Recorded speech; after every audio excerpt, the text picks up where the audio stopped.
Continuamos con un nuevo bloque en esta mañana de No Te Lo Pierdas. Se conoció en la jornada de ayer un comunicado que emitieron desde la Agencia de Normas Alimentarias de Inglaterra en la que recomiendan no lavar el pollo antes de cocinarlo. Si usted realiza este tipo de prácticas o no, y por ahí conoce de alguien que lo haga, bueno, presta atención por qué emitieron este comunicado. Así es, el llamamiento se produce porque hay datos de que el 44% de la población realiza esta práctica, que es lavar el pollo antes de cocinarlo, lo cual puede extender la bacteria Campylobacter, ¿sí? Que se podría extender hacia las manos, superficies, ropa y equipamiento de cocina al salpicar el agua. Bueno, la bacteria Campylobacter es la forma más común de intoxicación alimentaria en el Reino Unido. Hay cerca de 280.000 enfermos al año en esta región. La enfermedad es causada por una bacteria que provoca vómitos, diarrea e incluso síndrome del intestino irritable. Bueno, una práctica que por ahí es poco conocida para algunos, pero para algunos mucho. Yo, por ejemplo, nunca vi a alguien que lavara el pollo, por ejemplo, antes de cocinarlo. No había prestado atención. ¿Cómo se llama esta bacteria que es la que se puede desparramar, digamos, en la cocina y que no tenemos que hacerlo para que esto no suceda?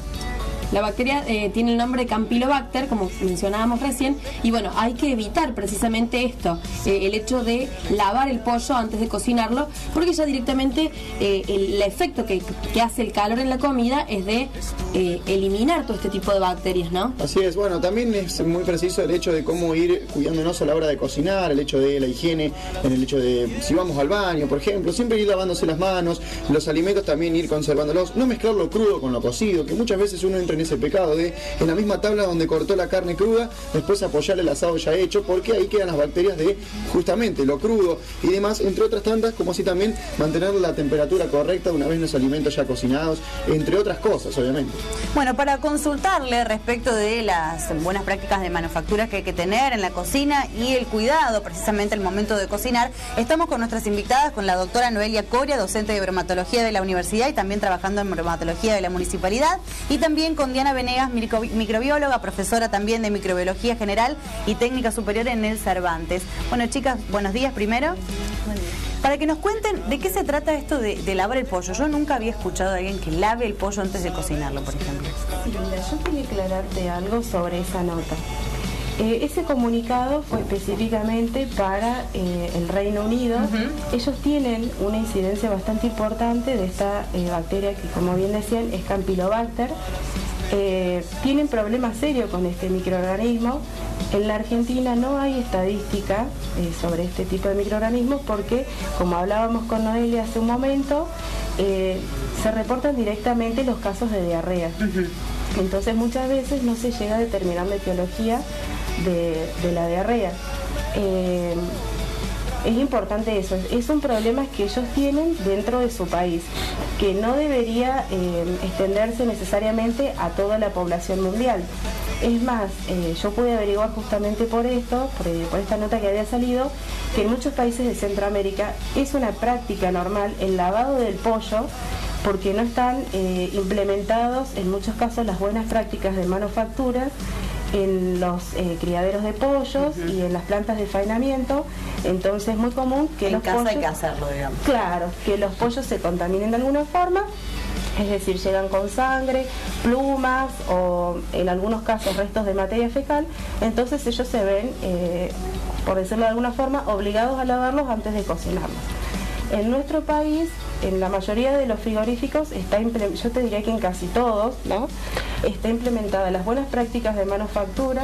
Entonces eso ya sería una barrera que nos pondría de alguna forma a salvo de este tipo de microorganismos. También es importante que debemos mantener siempre la inocuidad del alimento desde el campo hasta la mesa. Puede tener muchos puntos de contaminación. Una de las formas de evitarlo sería con la implementación de las buenas prácticas de manufactura, tanto en los lugares de crianza de estas aves como dentro de las plantas de faenamiento.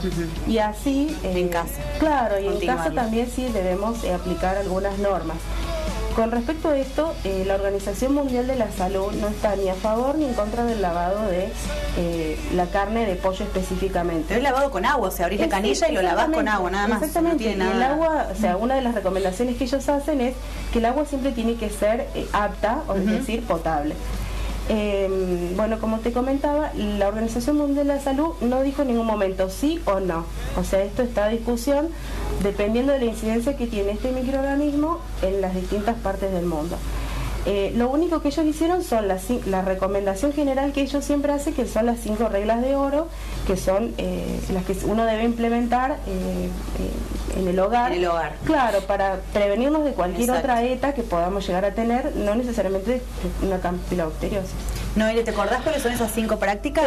Te quería agregar una cuestión importante. Como bien mencionaba Diana, digamos, nosotros a nivel de nuestro país, la reglamentación nacional obliga a la implementación de buenas prácticas de manufactura en todas las industrias frigoríficas y bueno, industrias de alimentos en general.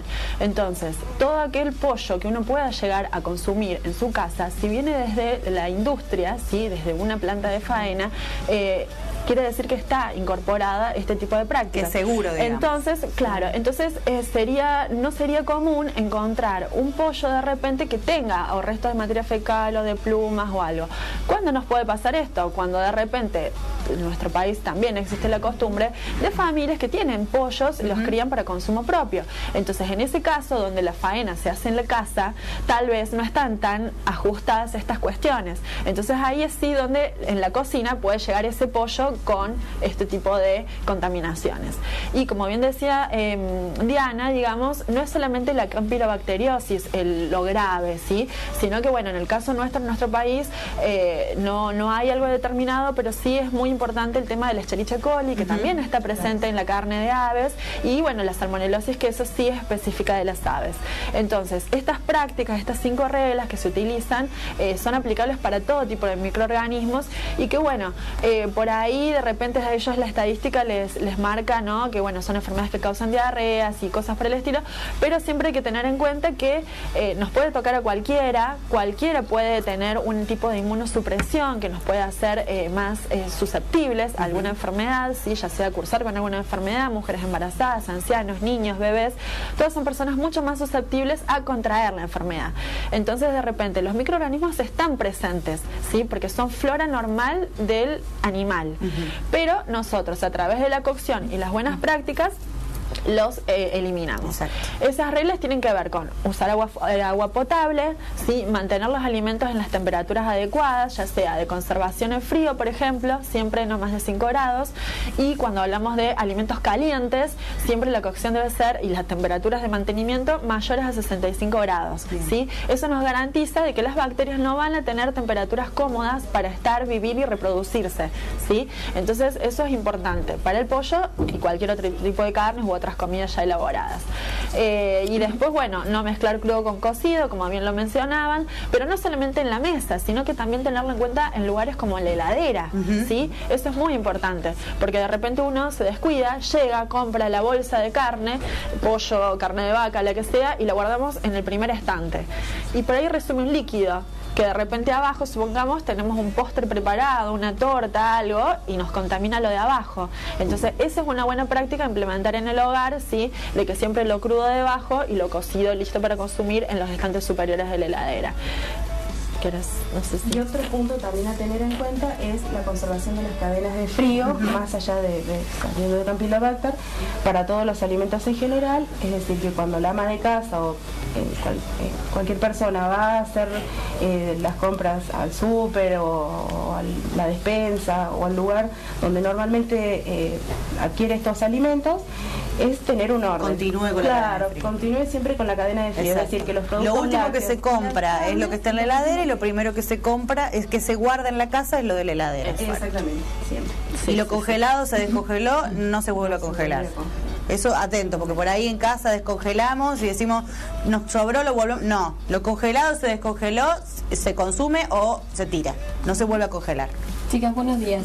A eso apuntaba mi pregunta. ¿Qué pasa con el tema del congelamiento? ¿Cuáles son las formas más seguras de descongelar una carne? Después, ¿qué pasa ¿cuál es el tiempo que tenemos para consumirlo? ¿Qué pasa con esto? Mira, lo que es en relación a las carnes, hay dos cuestiones que hay que tener en cuenta. Una, desde la parte sanitaria, higiénico-sanitaria, ¿no? El peligro que puede representar, y otra en la calidad del producto, ¿sí? En cuanto al sabor, sobre todo. Lo importante siempre es descongelar de manera rápida, ¿sí? Nuestros sistemas de freezer de una heladera común no son muy eficientes en el proceso. Entonces, siempre es bueno que los procesos sean tanto de congelado como de descongelado muy rápidos. Entonces, si uno tiene un pedazo de carne y lo puede directamente poner en el horno o en la olla que vaya a fuego directo, es lo mejor, porque es bien rápido el proceso. Ahora, a quien no le guste eso, porque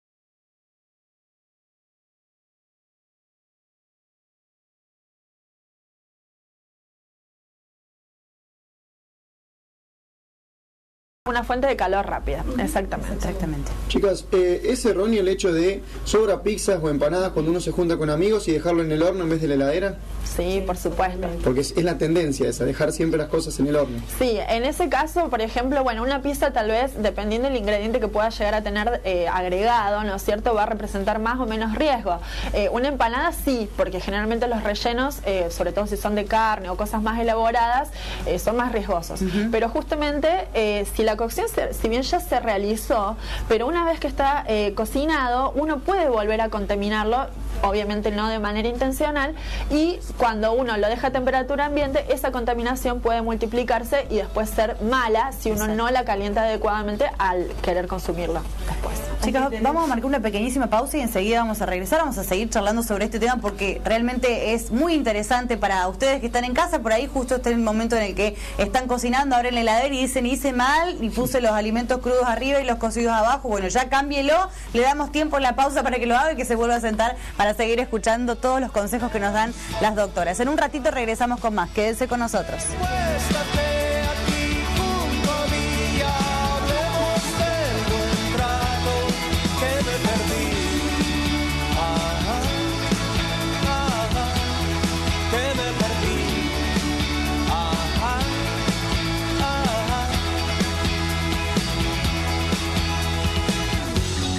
Déjame